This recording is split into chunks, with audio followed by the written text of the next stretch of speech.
भक्तमाल एक परिचय।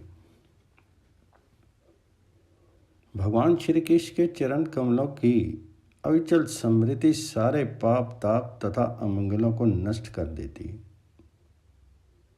और परम शांति का विस्तार करती है। उसी के द्वारा अंतःकरण शुद्ध हो जाता है। भगवान की भक्ति प्राप्त होती है एवं पर वैराग्य से युक्त भगवान जी के स्वरूप का ज्ञान तथा अनुभव प्राप्त होता है। भक्तमाल महाभागवत श्री नाभादास जी महाराज जी की रचना है। जैसा कि इसके भक्तमाल नाम से ही स्पष्ट है कि ये ग्रंथ भक्तों के परम पवित्र चरित्र रूपी पुष्पों की एक परम रमणीय माला के रूप में गुम्फित है और इस सरस सौरभमयी तथा कभी भी मलान न होने वाली सुमन मालिका को परमात्म प्रभु श्री हरि नित्य निरंतर अपने श्री कंठ में धर्म किए रहते हैं। भक्त माल में भक्तों का गुणगान है, यशोगान है और उनकी सरस लालित्य में लीला का विस्तार है। भगवान और भक्त का कैसा संबंध होना चाहिए, इसका निदर्शन हमें भक्तमाल ग्रंथ के श्रवण मनन और पठन से भली भांति ज्ञात हो जाता है। भक्तमाल के श्रवण मनन से शुष्क हृदय सरस हो जाता है और सरस हृदय में सदा के लिए भक्ति की लहरें आंदोलित होती रहती हैं। यही कारण है कि श्रीमद् भागवत तथा श्री राम कथा के प्रवक्ता आचार्यगण भक्तमाल के भक्तों का दृष्टांत देकर के सांगोपांग भक्ति रसों को संपुष्ट करते हैं। भगवत प्राप्ति के संसाधनों में भगवान जी के मंगल में पावन नाम के कीर्तन, उनके दिव्य रूप के चिंतन और उनकी ऐश्वर्यमयी माधुर्यमयी मनोरम लीलाओं के गान और चरित्र श्रवण की जितनी महिमा है, उससे भी कहीं अधिक महिमा भगवान जी के अनन्य प्रेमी भक्तों की पवित्र गाथाओं के पठन, श्रवण और मनन की है। भगवान जब भक्तों की महिमा का मुक्त कंठ से गान करते हैं तो ऐसे सौभाग्यशाली भक्तों की महिमा की क्या सीमा। इतना ही नहीं, भगवान स्वयं कहते हैं कि मैं भक्तजनों के पीछे पीछे ये सोच करके निरंतर विचरण करता रहता हूँ कि उनके चरणों की पवित्र धूल राशि उड़ करके मेरे ऊपर पड़ जाए और मैं पवित्र हो जाऊं। वास्तव में भगवान और उनके भक्त में भेद का अभाव है। इसलिए भगवान जी का कथन है कि मेरा भक्त संपूर्ण लोक को पावन बना देता है। भगवत प्राप्ति के जितने भी मार्ग शास्त्रों में निरूपित हैं, उनमें भक्ति मार्ग को सर्वोत्तम तथा सहज मार्ग बताया गया है। भगवान कहते हैं कि संपूर्ण योगियों में भी जो श्रद्धावान योगी मुझ में लगे हुए अंतर आत्मा से मुझको निरंतर भजता है, वह योगी मुझे परम श्रेष्ठ मान्य है।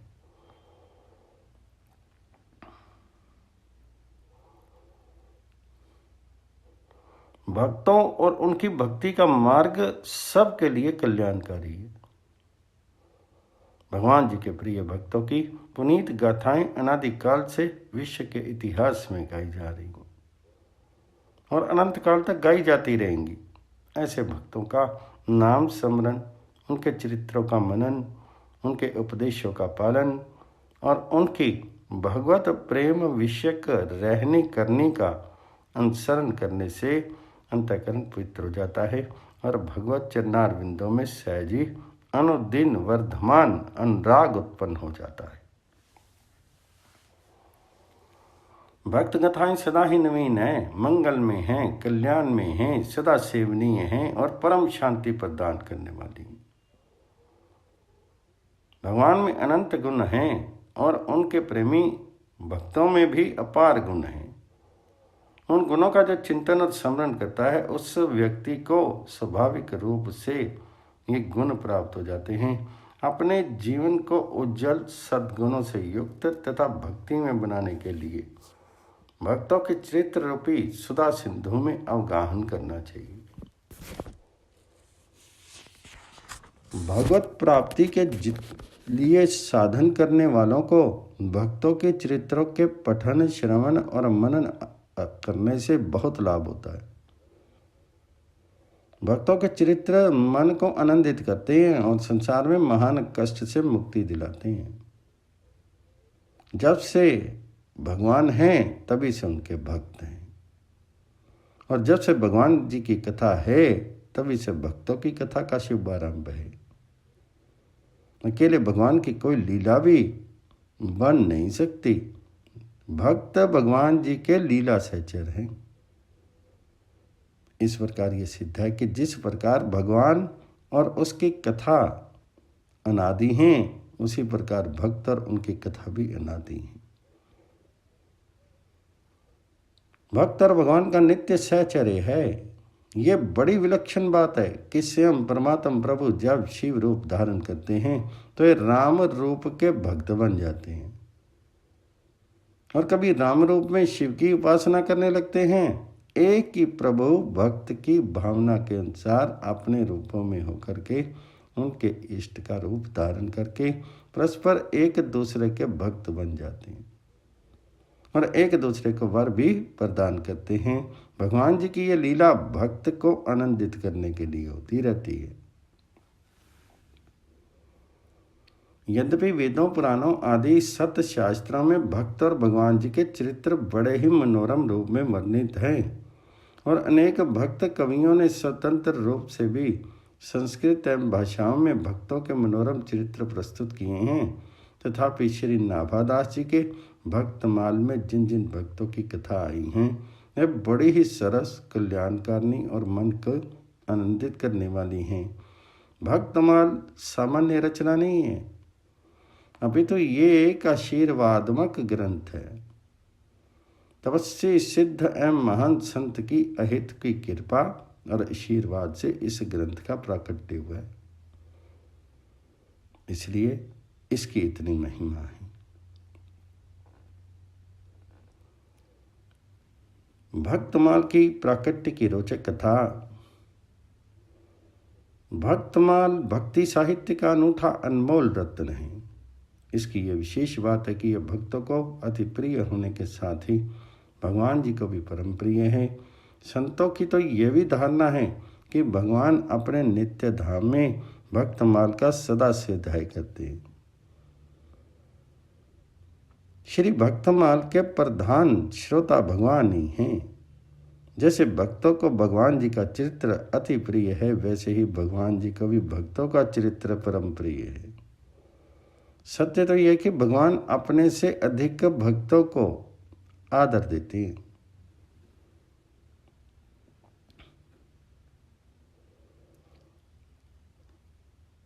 मोते संत अधिक करी लेखा। भावक भक्तों की मान्यता है कि भगवान से भी अधिक महिमा उनके भक्तों की है। मोरे मन प्रभु अस विश्वासा, राम ते अधिक राम कर दासा। भक्तमाल के सबसे प्राचीन टीकाकार श्री प्रियादास जी भक्तमाल ग्रंथ का प्राकट्य कैसे हुआ इसे बताते हुए कहते हैं कि एक बार की बात है,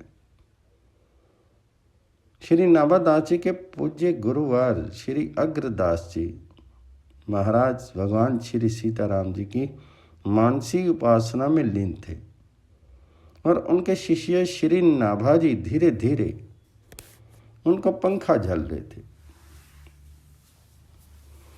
उसी समय अग्रदास जी का एक शिष्य जहाज द्वारा समुद्र की यात्रा कर रहा था। उसका जहाज एकाएक संकट भंवर में फंस गया और रुक गया। उस समय उस संकट से मुक्त करने के लिए शिष्य ने अपने गुरुजी श्री अग्रदास जी का स्मरण ध्यान किया। उसका फल यह कि गुरुजी का ध्यान भी शिष्य की ओर गया और उनकी मानसी आराधना का ध्यान टूट गया। विलक्षण बात यह है कि इस ध्यान भंग की बात नाभाजी भी समझ गए। तब उन्होंने अपने पंखे की वायु के झोंके से रुके हुए जहाज को भंवर संकट से पार कर दिया। जहाज समुद्र में यथावत चल पड़ा। तब नाभाजी गुरुजी से बोले, गुरुदेव, मैं जहाज पुनः चल पड़ा है, अतः अब आप पहले के ही समान भगवान जी के ध्यान में लग जाइए। ये सुनकर के अग्रदेव जी ने आंखें खोली और कहा, कौन बोला? नाभाजी ने हाथ जोड़ करके कहा, वही आपका दास जिसे आपने अपना प्रसाद दे देकर पाला है। नाभाजी की इस बात को सुनकर के अग्रदास जी के आश्चर्य का ठिकाना नहीं रहा। उन्हें मन ही मन सोचने लगे कि ओह, इसकी ऐसी ऊंची स्थिति हो गई कि ये मेरी मानसी सेवा तक पहुंच गया। आश्चर्य है कि इसने यहाँ बैठे ही बैठे दूर स्थित समुद्र में होने वाली घटना का प्रत्यक्ष कर लिया और यहीं से जहाज की रक्षा कर ली। फिर विचार करते ही उनके मन में बड़ी प्रसन्नता हुई। ये जान गए कि संतों की सेवा तथा उनसे प्राप्त प्रसाद भक्षण की ही ये महिमा है। इसी से इसे ऐसी दिव्य दृष्टि प्राप्त हो गई है। तब श्री अग्रदास जी ने नाभाजी को आज्ञा देते हुए कहा, ये भई तो पे साधु कृपा, उन्हीं की रूप गुण कहो ही भाव को। वत्स तुम्हारे ऊपर वह ये साधुओं की कृपा हुई है। अब तुम उन्हीं साधु संतों के गुण स्वरूप तथा उनके हृदय के भक्तों का गान करो। गुरुदेव की इस आज्ञा को सुनकर के नाभाजी ने हाथ जोड़ करके कहा, प्रभु, मैं भगवान श्री राम, भगवान श्री कृष्ण के चरित्रों को तो कुछ गा भी सकता हूँ, किंतु भक्तों के चरित्रों का आदि अंत पाना तो बड़ा कठिन है। भला मैं भक्ति के रहस्य को कैसे समझ सकता हूँ? तब अग्रदास जी बड़े प्रेम से उन्हें समझाते हुए बोले, जिन्होंने तुम्हें मेरी मानसी सेवा में प्रवेश कराया, जिन्होंने तुम्हें समुद्र में जहाज को दिखाया, जिन्होंने यहीं से पंखे की हवा से जहाज को आगे बढ़ा दिया, यही भगवान तुम्हारे हृदय में प्रविष्ट होकर के भक्तों के तथा अपने भी सब रहस्यों को खोल बता देंगे। कहीं समझाई वही हृदय आई कहे, सब जिनले दिखाए दई सागर में नाव को। गुरुदेव ने नाभाजी की आशंका को दूर कर दिया। बस अब क्या था, उन्होंने गुरुदेव की प्रेरणा प्राप्त करके उनके आशीर्वाद से भक्तमाल की उद्भावना कर डाली और इस घटना का वर्णन उन्होंने अपने ग्रंथ के प्रारंभ में इस प्रकार से किया। श्री गुरु अग्रदेव आज्ञा दे, भक्तन को जस गाऊं, भव सागर के तरन को नाहिन और उपाऊं। अर्थात स्वामी श्री अग्रदेव ने मुझ नारायण दास नाभाजी को आज्ञा दी कि भक्तों के चरित्रों का वर्णन करो, भक्तों का यशगान करो, क्योंकि संसार सागर से पार उतरने का इससे सरल कोई दूसरा उपाय नहीं है।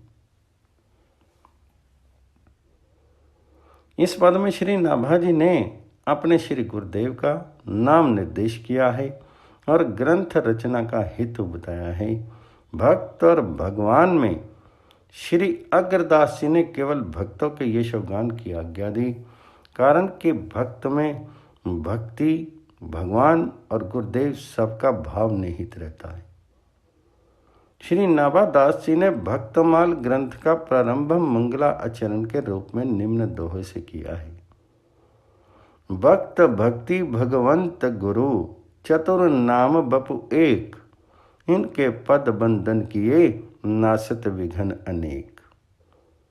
अर्थात भगवत भक्त, भगवत भक्ति, भगवान और गुरु कहने को तो ये चार हैं, किंतु वास्तव में इनका स्वरूप एक ही है। इनके चरणों में नमस्कार करने से समस्त विघ्नों का नाश हो जाता है।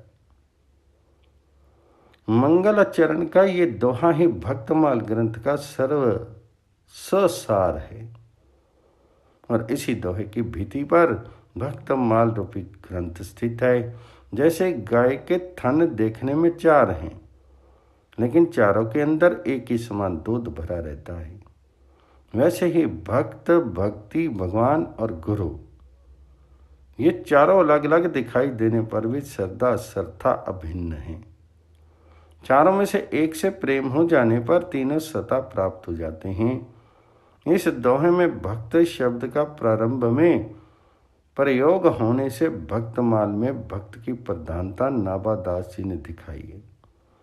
जैसे माला में 4 वस्तुएं मुख्य होती हैं, मणियाँ, सूत्र, सुमेरु और गुच्छा, वैसे ही भक्तमाल में भक्त जन मणि है। भक्ति है सूत्र जिसे मणियाँ पिरोई जाती हैं। माला के ऊपर जो सुमेरु होता है वह है गुरुदेव, और सुमेरु का जो गांठ रूपी गुच्छा है वे है भगवान। जिस प्रकार माला में मणि की विशेषता पर माला का नामकरण होता है, यथा रुद्राक्ष माला, तुलसी माला आदि, वैसे ही भक्तों की माला होने से इस ग्रंथ का नाम पड़ा भक्तमाल। इस प्रकार प्रारंभ में श्री नाभादास जी ने 4 दोहों में मंगलाचरण करके आगे 56 छंदों में भक्तों के चरित्रों की सुंदर महिमा गाई है। पूरा ग्रंथ 56 और दोहों में उपनिब्ध है। इस प्रकार भक्तमाल ग्रंथ भक्ति साहित्य का एक विलक्षण काव्य है।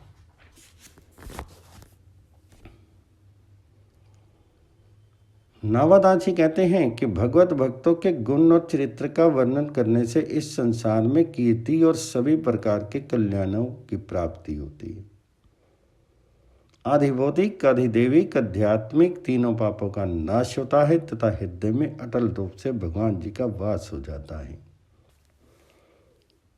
जग कीर्ति मंगल उदय तीनों ताप नसाए, हरिजन को गुण बरनते हरि हृदय अटल बसाए।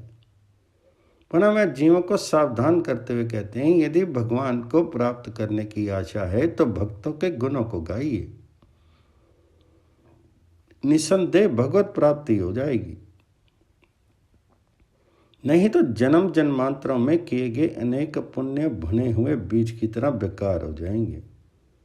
भुने हुए बीज पुनः अंकुरित नहीं होते, उनसे कल्याण नहीं होगा, फिर जन्म जन्म में पछताना पड़ेगा।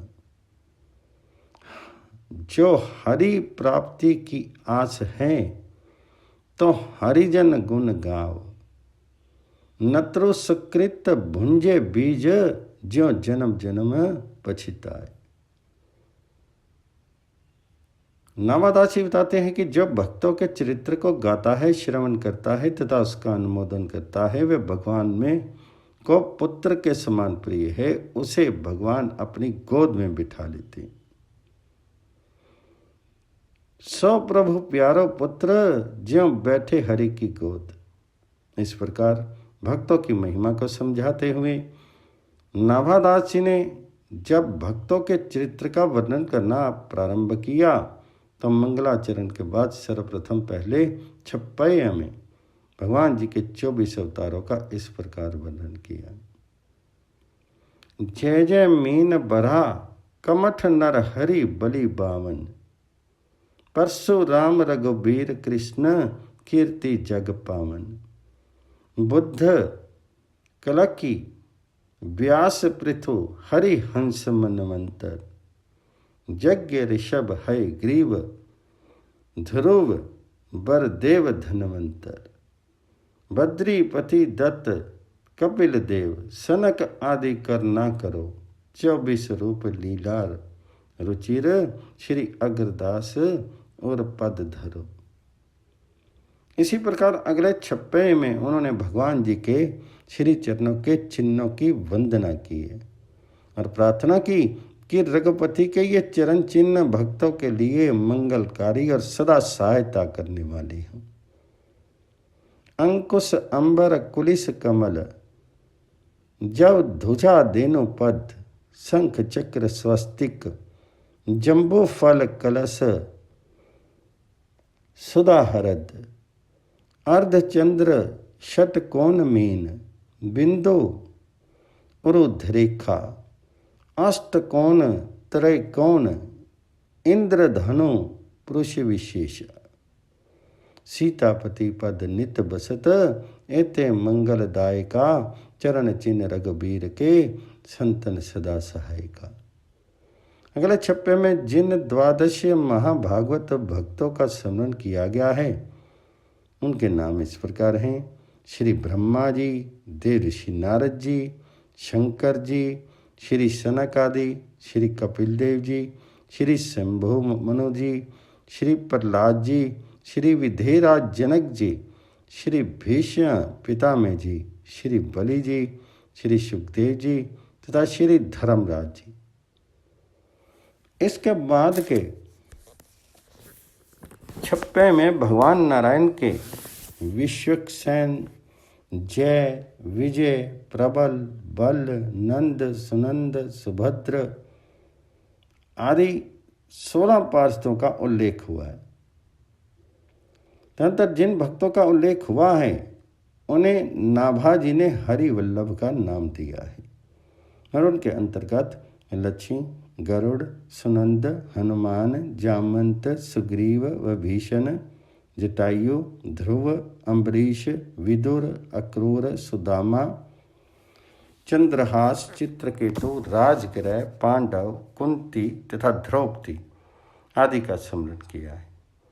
आगे के छप्पे संख्या 10 में 9 योगेश्वरों श्रुतिदेव, मुचुकंद, प्रियव्रत, पृथु, परीक्षित, सूत, शौनक आदि ऋषि, मनुपत्नी, शत्रुपा, कर्दम पत्नी, देवहूति, सुनीति जी, दक्ष कन्या, सती जी, देवी मदालसा, ब्रज गोपियों आदि का उल्लेख है।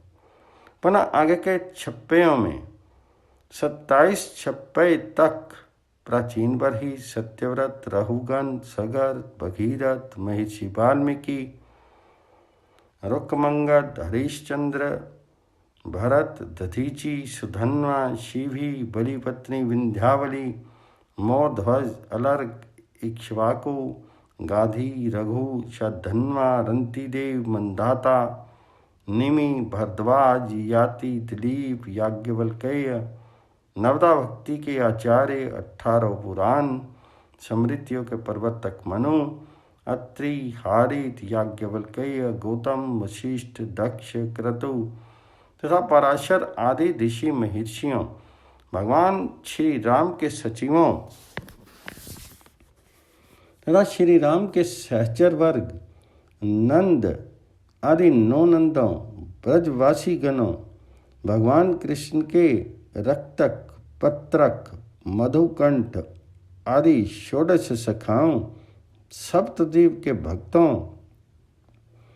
जम्बूद्वीप के भक्तों, भगवान जी के द्वारपाल के रूप में प्रतिष्ठित रहने वाले इलापत्र, शेषनाग, पदम, शंकु, कंबल, वासुकी, कंकरोटक तथा तक्षक नाम वाले अष्ट नामों आदि का वर्णन किया है। इस प्रकार भक्तमाल के प्रारंभिक 27 छप्पयों में सतयुग, त्रेता तथा द्वापर में हुए भक्त चरित्रों का वर्णन हुआ है। आगे छप्पे 28 से अंत तक पूरे भक्तमाल में कलयुग के भक्तों का वर्णन है। 28वें छप्पे में नाभाराशि बताते हैं कि जिस प्रकार पहले 3 युगों में भगवान ने 24 अवतार धारण किए, उसी प्रकार कलयुग में भक्ति की प्रतिष्ठा करने वाले आचार्यों का चतुर्व्यूह प्रकट हुआ। यथा श्री संप्रदाय के संवर्धक दक्षिण भारत में श्री राम अनुज आचार्य, उत्तर भारत में श्री राम आनंद आचार्य, रुद्र संप्रदाय के संवर्धक आचार्य श्री विष्णु स्वामी जी, ब्रह्म संप्रदाय के संवर्धक श्री मध्व आचार्य जी तथा सनक आदि संप्रदाय के संवर्धक श्री निम्बाकारचार्य जी हुए। इन आचार्यों ने जन्म लेकर के स्वयं सत्कर्मों एवं सदाचारपूर्ण आचरण करके भगवत धर्म की सदृढ़ प्रतिष्ठा की और कलयुग जीवों को भक्ति का मार्ग दिखा करके उन पर अपार कृपा दृष्टि की। मूल छप्पे इस प्रकार है। श्री राम अनुज उदार सुधानिधि अवनि कल्पतरु। विष्णु स्वामी बहुत सिंधु संसार पार करो। मध्य अचारज मेघ भक्ति सर उसर भरिया। निम्ब आदित्य आदित्य कुहर अज्ञान जो हरया।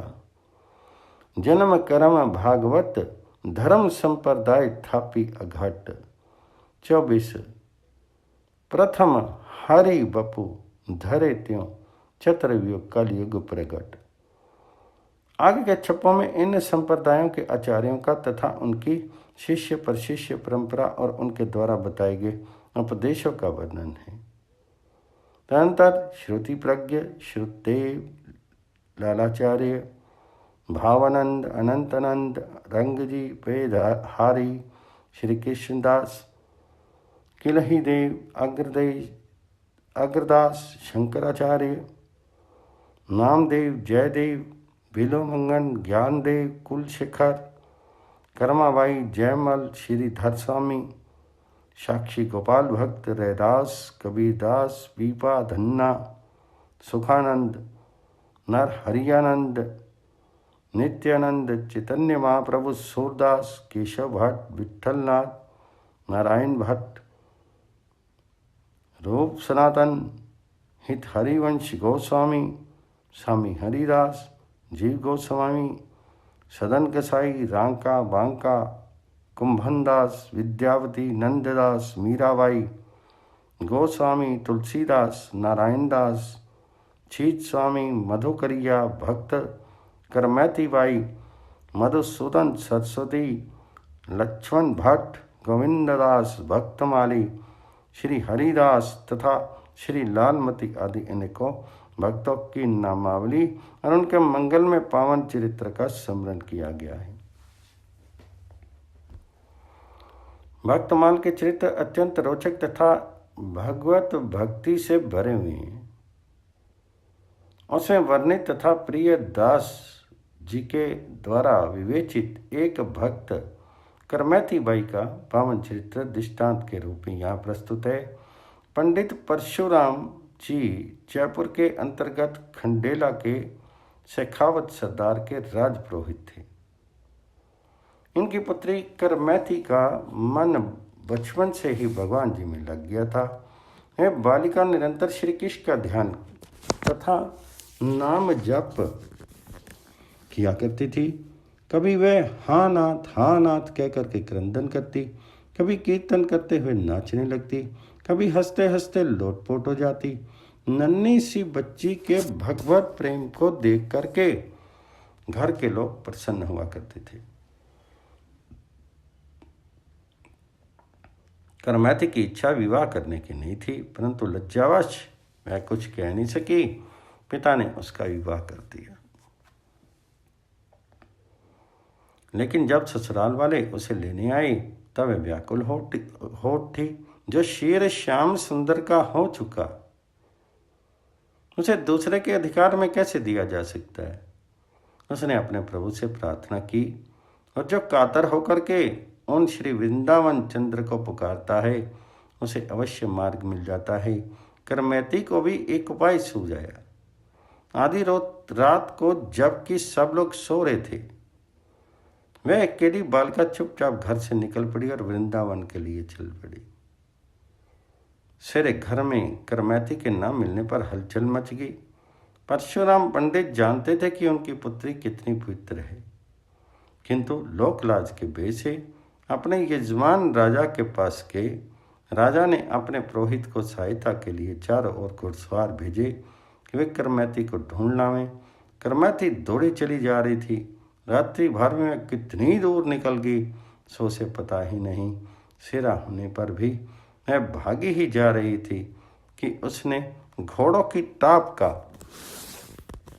शब्द सुना। उसे डर लगा कि घुड़सवार उसे ही पकड़ने आ रहे हैं। आसपास ना कोई वृक्ष था और ना कोई दूसरा छिपने का स्थान। फिर एक ऊंट मरा पड़ा था और रात्रि में शिगालों ने उसके पेट का भाग खा लिया था। करमैती की दृष्टि ऊंट के पेट में बनी कंदरावर गई। इस समय वह संसारिक विषयों की भयंकर दुर्गंध से भाग रही थी।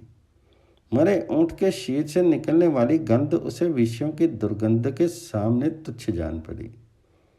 भाग करके वह ऊंट के पेट में छिप गई। घोड़सवार पास आई तो दुर्गंध के मारे उन्होंने उस ऊंट की ओर देखा तक नहीं। वहां से शीघ्रतापूर्वक वे आगे बढ़ गए और अंत में हताश होकर के लौट गए। माता पिता आधी हुई पुत्री के संबंध में निराश हो गए।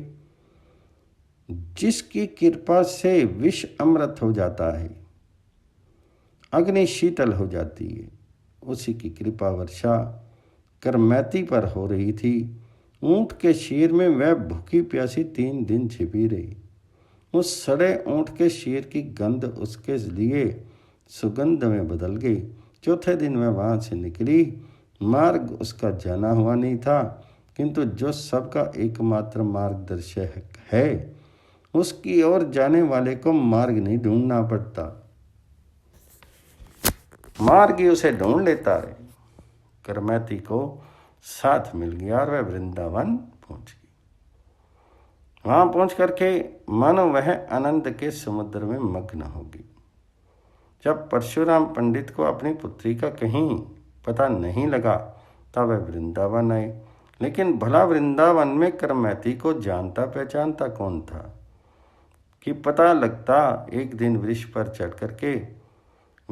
चढ़ करके परशुराम पंडित इधर उधर देख रहे थे। ब्रह्म कुंड पर उन्हें एक वैराग्नि दिखाई पड़ी। वहां जाने पर उन्हें देखा कि साधु वेश में करमैती ध्यान में बैठी है। पुत्री की दीनहीन बाहरी दशा देख करके पिता को शोक तो हुआ, परंतु उसके भगवत प्रेम को देख करके वे अपने को धन्य मानने लगे। कई घंटे बैठे रहने पर भी जब करमैती का ध्यान भंग नहीं हुआ तब पिता ने उसे हिला डुला करके जगाया। वह उससे घर चल करके भजन करने का आग्रह करने लगे। करमैती ने कहा, पिताजी, यहाँ आकर भी कोई कभी लौटा है? मैं तो ब्रज राजकुमार के प्रेम में डूब कर मर चुकी हूँ। अब मुर्दा यहाँ से उठे कैसे? अतः परशुराम जी उनके भक्ति भाव को देख करके वापस घर लौट गई। राजा ने जब ये समाचार सुना तब वह भी करमैती के दर्शन करने वृंदावन आया। राजा के बहुत आग्रह करने पर करमैती बाई ने एक छोटी कुटिया बनवाना स्वीकार कर लिया। राजा ने करमैती बाई के लिए ब्रह्म कुंड के पास एक मठिया बना दी। करमैती बाई की भक्ति ने राजा को भी भक्त बना दिया। इस प्रकार भक्तमाल में अनेकानेक भक्तों के पावन चरित्रों का रोचक वर्णन है। श्री नाभादास जी कहते हैं कि संसार में जितने भक्त हैं उन सब का वर्णन करने की सामर्थ्य किसमें है? ये तो वैसे ही संभव है जैसे कोई चिड़िया सब समुद्रों का जल पी लेने का विचार करे तो उसके उदर में समुद्र का जल कैसे अट सकता है? भक्त जितने भूलोक में कत्थे कोन पे जाए, समुद्र पान श्रद्धा करे, क्या चिरी पेट समाए। नाभादास जी कहते हैं, जिस प्रकार वृक्ष की जड़ सींचने से उसकी शाखा पत्ते सब अंग प्रत्यंग पुष्ट हो जाते हैं, उसी प्रकार इससे भक्त माल में वर्णित आचार्यों एवं भक्तों के वर्णन से दूसरे भक्तों जिनका इससे वर्णन नहीं है कि भक्ति एवं महिमा को भी समझ करके संतोष करना चाहिए। भगवत विग्रह शालग्राम या तुलसी दल छोटा हो अथवा बड़ा, सबकी महिमा एक जैसी है। उसी प्रकार भगवत भक्तजन छोटे हो या बड़े, सभी अनंत गुणों के कारण महान महिमा वाले हैं। भक्तमाल में यदि किसी का वर्णन पहले हो गया हो, किसी का बाद में, तो ये अपराध क्षंतव्य है। श्री मूर्ति सब वैष्णव लघु बड़ गुणनीय गाध, आगे पीछे बनते जिन्हीं मानो अपराध। महाभागवत श्री नावादास जी भक्त चरित्र वर्णन के विषय में अपना विनय प्रदर्शित करते हुए कहते हैं कि चारों युगों में जितने भी भक्त हुए हैं तथा जो आगे होंगे, उन सब के चरण कमलों की धूली हमारे मस्तक पर सदा विराजमान रहे, क्योंकि वही मेरा सर्वस्व है। इस भक्तमाल ग्रंथ में मैंने कुछ नया नहीं कहा।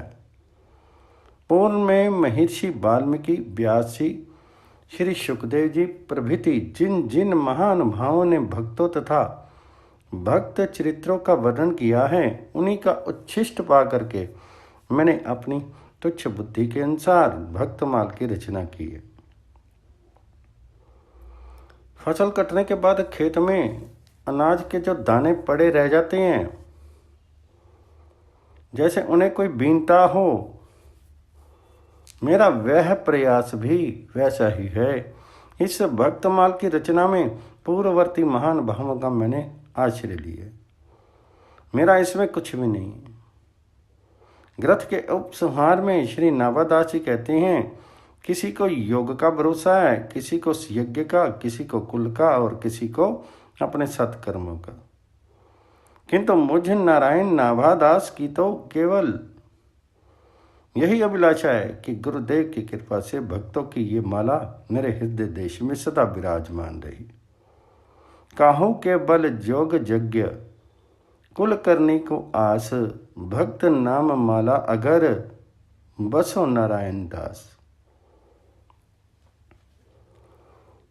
नावादास जी की ये दृढ़ धारणा है कि भक्त युग गुणगान के अतिरिक्त इस भाव सागर से उद्धार का अन्य कोई उपाय नहीं है।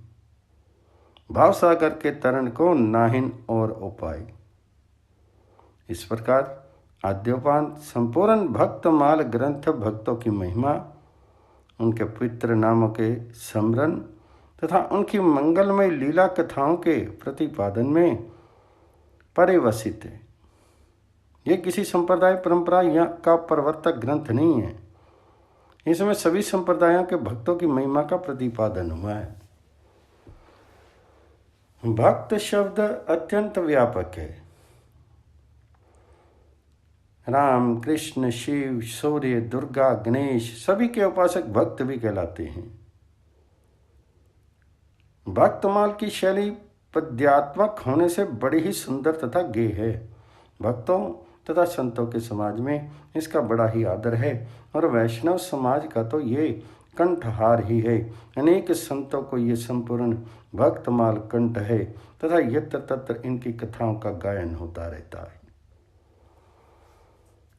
भगवान भी अपने प्रेमी भक्तों की कथा सुनकर के बहुत आनंदित होते हैं। भक्तमाल की कथा करने वाले संत आचार्य अपने को भक्तमारी कहने में बड़े गौरव का अनुभव करते हैं। जिस प्रकार भागवत आदि का सत्संग होता है, ऐसे ही भक्तमाल की कथाएं भी बड़े समारोह पूर्वक गाई एवं सुनी जाती हैं। यह ग्रंथ आबाल, वृद्ध, नर नारी, विद्वानों तथा कम पढ़े लिखे सभी के लिए महान उपयोगी है। जिस प्रकार कलयुग के जीवों का निस्तार करने के लिए गोस्वामी श्री तुलसीदास जी ने वाल्मीकि रामायण को श्री रामचरितमानस के रूप में भाषा में रच दिया, उसी प्रकार श्री नाभादास जी ने भागवत पुराण को भक्तमाल के रूप में, पद्मों के रूप में प्रस्तुत करके सरसुलभ बना दिया। इतना ही नहीं, उसमें कलयुग के भक्तों को जोड़ करके उसे और भी महनीय बना दिया। ये नाभादास जी का जगत पर महान उपकार है। सभी संप्रदाय आचार्यों एवं सभी संप्रदाय के संतों का समान भाव से श्रद्धापूर्वक स्मरण ये भक्तमाल की सबसे बड़ी विशेषता है। श्री नाभादास जी का पावन स्मरण किसी भी ग्रंथ की महिमा, मान्यता उसके रचयिता के व्यक्तित्व से संबंधित होने के कारण होती है। श्री नाभादास जी का जन्म कर्म दिव्य था। इसी कारण भक्तमाल भी दिव्य ग्रंथ के रूप में प्रतिष्ठित हुआ। आपकी सबसे बड़ी विशेषता थी कि आपने जन्म लेकर के अपने नेत्र बंद ही रखे, जगत को देखा ही नहीं। संत गुरुदेव की कृपा होगी तब आपने नेत्र खोले, सर्वप्रथम गुरु गोविंद के ही दर्शन किए। संतों की कृपा से दिव्य विलक्षण दृष्टि प्राप्त हुई और उन्हीं की कृपा से उनकी आज्ञा के पालन के लिए भक्तमाल की रचना की। श्री नाभादास जी का दूसरा नाम था श्री नारायण दास। श्री नाभादास जी श्री रामानंद संप्रदाय के महान आचार्य रहे हैं। श्री नाभादास जी ने श्री अग्रदास जी को अपना गुरु और अपने को उनका सहचर बताया है और उन्हीं की आज्ञा से उन्होंने भक्तमाल ग्रंथ की रचना की है। अग्रदास जी के गुरु थे पयहारी श्री कृष्णदास जी, और कृष्णदास जी श्री अनंतानंद जी के शिष्य थे, जो कि श्री रामानंद जी के साक्षात शिष्यों में प्रधान शिष्य थे। इस प्रकार नाभादास जी की गुरु परंपरा इस प्रकार बनती है। श्री राम आनंदाचार्य जी, उनसे श्री अनंतानंद जी, उनसे श्री कृष्णदास पेहारी जी, उनसे श्री अग्रदास जी और उनसे आगे श्री नाभादास जी। श्री नाभादास जी ने अपने जीवन के विषय में भक्तमाल में कोई उल्लेख नहीं किया, तथापि श्री प्रियादास जी ने भक्तमाल की टीका भक्त रस बोधनी के कवित संख्या 12-13 में श्री नाभादास जी की प्रारंभिक अवस्था का वर्णन किया है। तदनुसार उनका जन्म प्रसिद्ध हनुमान वंश में हुआ था। वे जन्मांध थे। दुर्भिक्ष अकाल के समय में उनके माता पिता उन्हें जंगल में छोड़ गए थे। देवयोग से उसी जंगल में श्री किलहा जी और श्री अग्र जी आ निकले। उस 5 वर्ष के अंधे अनाथ बालक को एकांत जंगल में भटकता देखकर श्री किलहा जी को दया आ गई। उन्होंने अपने कमंडलों से थोड़ा सा जल लेकर के बालक की आंखों पर छींटा दिया तो उनमें ज्योति आ गई और बालक को दिखाई पड़ने लगा, और कृतज्ञतावश उनकी आंखों से आंसू निकल आए। नाभाजी दोनों महात्माओं के पैरों में गिर पड़े। बालक की प्रतिभा तथा विनय से ही दोनों महान भाव बड़े प्रभावित हुए और उसे गलता जयपुर ले आए। किलहा जी की अनुमति से श्री अग्रदास जी ने उन्हें मंत्र उपदेश दिया। जब यह बालक कुछ बड़ा हुआ तो इस स्थान की सेवा टहल करने में लगा दिया गया। श्री नाभाजी के प्रारंभ से ही संत सेवा और संतों से प्राप्त प्रसाद के ग्रहण करने में विशेष रुचि थी। उसी के प्रभाव से उनकी बुद्धि दिव्य होगी। उन्हें भक्ति का आस्वाद मिल गया और उनका अंतःकरण प्रभु प्रेम के रंग में सरोबार हो गया। फिर उन्होंने गुरुदेव की आज्ञा से भक्ति रस के अप्लावित भक्तमाल की रचना की। नाभाजी के संबंध में कई दंत कथाएं भी प्रचलित हैं। एक किंवदंती के अनुसार नाभाजी को ब्रह्मा जी का अवतार माना गया है और कहा गया कि एक बार ब्रह्मा जी ने व्रज के सब ग्वाल बालों तथा गौओं और बछड़ों का हरण कर लिया था। इस पर भगवान श्री कृष्ण ने अपनी योग माया के प्रभाव से वैसे ही अन्य ग्वाल बालों गौओं तथा बछड़ों की सृष्टि कर दी। ब्रज के लोगों को इस बात का पता ही नहीं लगा। बाद में ब्रह्मा जी ने भगवान श्री कृष्ण से अपने अपराध के लिए क्षमा मांगी। तब भगवान जी ने उन्हें इतना ही दंड दिया कि तुम कलयुग में नेत्रहीन होकर जन्म ग्रहण करोगे, किंतु तुम्हारा ये अंधापन केवल 5 वर्ष तक ही रहेगा। बाद में महात्माओं की कृपा से तुम्हें दिव्य दृष्टि प्राप्त होगी। इस किंवदंती के अनुसार ब्रह्मा जी ही नाभादास के रूप में अंधे बालक के रूप में उत्पन्न हुए और बाद में श्री किलहा जी तथा श्री अग्रदास की कृपा से उन्हें दृष्टि प्राप्त हुई। नावादास जी के माता पिता, कुल, ग्राम आदि का कोई प्रमाणिक वर्णन प्राप्त नहीं होता है।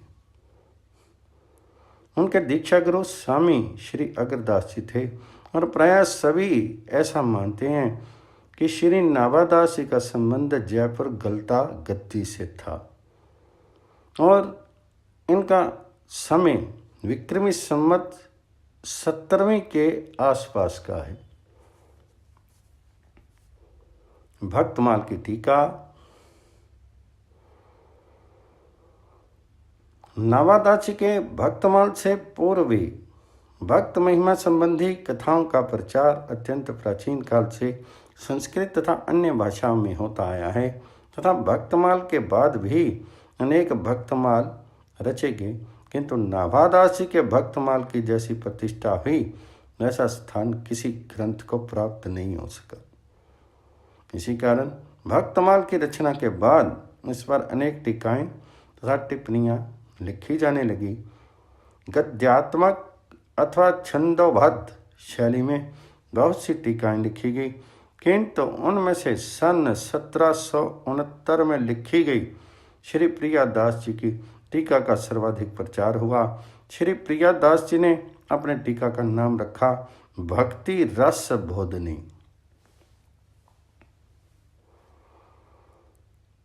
वास्तव में ये एक ऐसी टीका है जो भक्तमाल के मूल भावों तथा कथाओं को विस्तार से विवेचित करके अति सरस रूप में भक्त कथा चरित्र को प्रस्तुत करती है। श्री नावादास जी ने अपने छप्पयों में किसी छप्पे में एक भक्त का तथा किसी छप्पे में 20 भक्तों का नाम स्मरण करके उनकी कथा का संकेत मात्र कर दिया है, किंतु श्री प्रियादास जी ने उन भक्तों का चित्र विस्तार से बड़े ही सरस भाषा में प्रस्तुत किया है। उदाहरण के लिए गुजरात में नरसिंह मेहता नामक महान भक्त हुए हैं जिनका वर्णन श्री नाभाजी ने केवल एक छप्पय में किया है, किंतु इसी छप्पय की पूरी कथा श्री प्रियादास जी ने 26 कविताओं में बड़े रोचक ढंग से प्रस्तुत की है। भक्तमाल के दोहे तथा छप्पियों की कुल संख्या 214 है, जिसकी टीका में प्रियादास जी ने 634 कवित रचे हैं। बिना प्रियादास जी के टीका के भक्तमाल का अर्थ लगाना तथा कथा का स्वारस्य प्राप्त होना बड़ा कठिन है। जैसे वेद मंत्रों के निगूढ़ अर्थों को भाष्यकार श्री सायणाचार्य ने खोला है, वैसे ही भक्तमाल की कथाओं को बिना प्रियादास जी की टीका के समझना बड़ा ही दुरूह है। इसमें श्री नावादास जी के हार्दिक अभिप्रायों को समझने में बड़ी सहायता मिलती है। यही कारण है कि संत समाज में इसका मूल भक्तमाल के समान ही आदरमान है। भक्तमाल की संरचना छप्पे या छंदों में हुई है, तो प्रियादास ने उसकी टीका कवित छंदों में की है। इसका रहस्य बताते हुए श्री प्रियादास जी कहते हैं कि एक बार मैं महाप्रभु श्री कृष्ण चैतन्य जी एवं अपने गुरुदेव श्री मनोहर दास जी के श्री चरणों का अपने हृदय में ध्यान कर रहा था तथा मुख से नाम संकीर्तन कर रहा था। उसी समय श्री नावादास जी ने मुझे आज्ञा दी कि भक्तमाल की विस्तार पूर्वक टीका करके मुझे सुनाइए। वह टीका कवित नामक छंदों में हो, क्योंकि यह छंद अत्यंत प्रिय लगता है, जिससे ये भक्तमाल की टीका संपूर्ण संसार में प्रसिद्ध हो जाए। इतना कह करके नाभाजी ने अपनी वाणी को विराम दिया। तब मैंने उनसे कहा, प्रभु, मैं अपनी बुद्धि की सीमा को भली भांति जानता हूँ, तथापि मुझे विश्वास है कि मेरे हृदय में प्रविष्ट होकर के कृपा करके आप इसे पूरा कर देंगे। उपयुक्त घटना का वर्णन प्रियादास ने अपनी टीका में किया है। श्री प्रियादास जी का विशेष वर्णन प्राप्त नहीं हो पाता। बताया गया जाता है कि इनका जन्म राजपुरा नामक ग्राम सूरत गुजरात में हुआ। ये नवीन अवस्था में वृंदावन आ गए और श्री राधा रमन जी के मंदिर में श्री मनोहर दास जी के शिष्य हुए। गुरुदेव की आज्ञा से तीर्थाटन किया। प्रयाग, अयोध्या, चित्रकूट आदि धामों में भगवत दर्शन का गलता गद्दी जयपुर पधारे और कुछ दिन वहाँ रहे।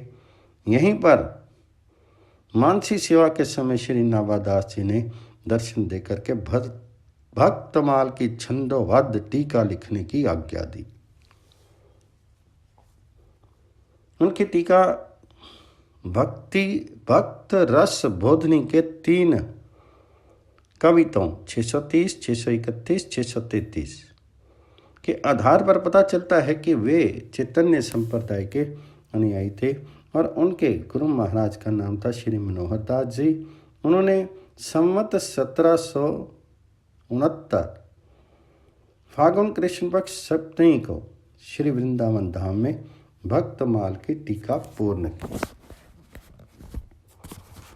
श्री प्रियादास जी प्रारंभ के 7 कविताओं में भक्ति का स्वरूप, सत्संग की महिमा, नाभाजी का गुण अनुवाद तथा भक्तमाल की महिमा और अपनी टीका की विशेषता बताने के अनंतर 8वें कविता में यह सिद्धांत निश्चित करते हैं कि भगवत कृपा को प्राप्त करने के लिए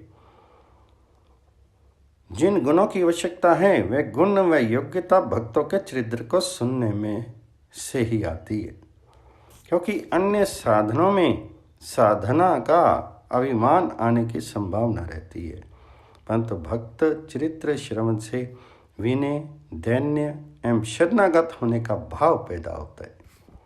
इसलिए भक्ति का सच्चा अधिकारी बनने के लिए भक्तों के चरित्रों का श्रवण करना आवश्यक है। जो उपासक भक्तों के चरित्रों की अवहेलना करके अन्य साधनों का आश्रय लेता है, यह भक्ति के सूक्ष्म स्वरूप को नहीं जान सकता।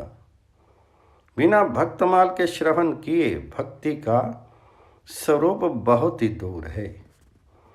ऐ पे बिना भक्तमाल भक्ति रूप अति दूर है।